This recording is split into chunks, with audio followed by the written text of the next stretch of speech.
Bonjour et bienvenue dans cette étude de l'Évangile du jour. Je suis ravi de partager avec toi ce message qui, j'espère, te touchera profondément. Ce midi, je voudrais te parler d'un thème qui est au cœur de notre foi chrétienne. La miséricorde et la compréhension de la parole de Dieu. Nous allons explorer comment l'Évangile du jour nous apporte des réponses et des réconforts face à nos luttes et nos émotions. La vie peut parfois être difficile.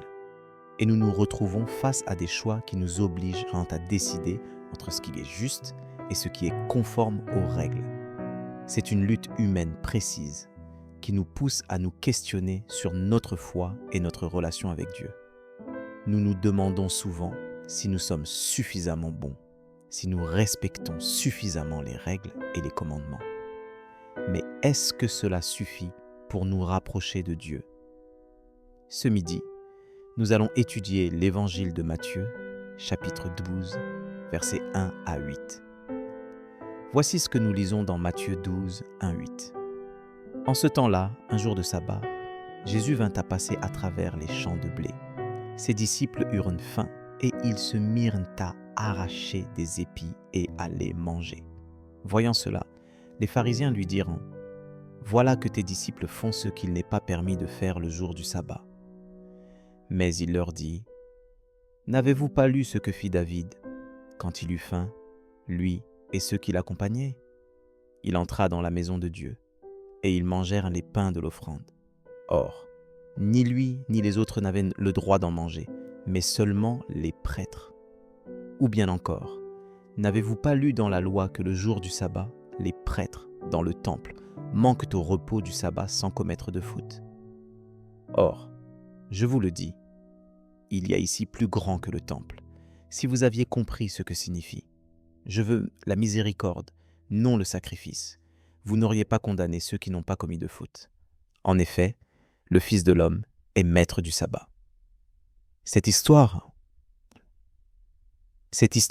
nous montre que Jésus nous appelle à comprendre que la miséricorde est plus importante que les règles et les sacrifices.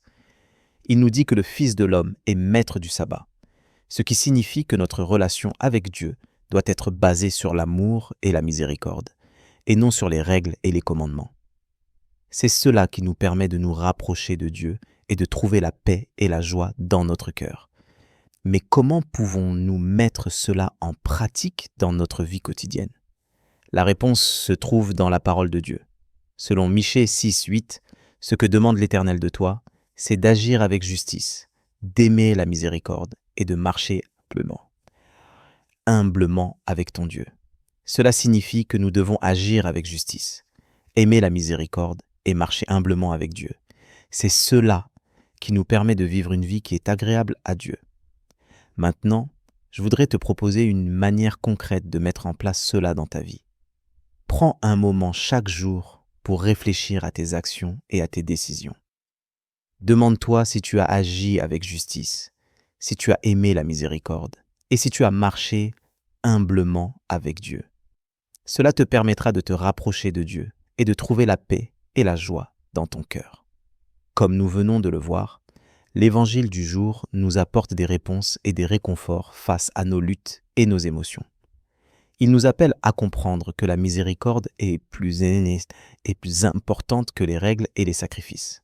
Il nous dit que le Fils de l'homme est maître du sabbat, ce qui signifie que notre relation avec Dieu doit être basée sur l'amour et la miséricorde, et non sur les règles et les commandements. Maintenant, je voudrais te proposer une prière pour conclure cette étude. Père Céleste, je te remercie pour cette étude de l'Évangile du jour. Je te remercie de me montrer que la miséricorde est plus importante que les règles et les sacrifices. Je te demande de m'aider à comprendre cela et à le mettre en pratique dans ma vie quotidienne. Je te demande de me donner la force de agir avec justice, d'aimer la miséricorde et de marcher humblement avec toi. Je te demande de me donner la paix et la joie dans mon cœur. Je te remercie de tout ce que tu as fait pour moi. Je t'aime et je te suivrai toujours. Amen. Si cette prière a touché ton cœur, tape « Amen » dans les commentaires. Je prie que toute bénédiction de cette prière repose maintenant sur toi. Si tu as besoin d'une prière particulière, n'hésite pas à nous le dire dans les commentaires. Nous serons honorés de prier pour toi. Nous te donnons rendez-vous à 19 heures pour l'étude d'une des 365 promesses de Dieu. Que la grâce et la paix de notre Seigneur Jésus-Christ soient avec toi. Amen.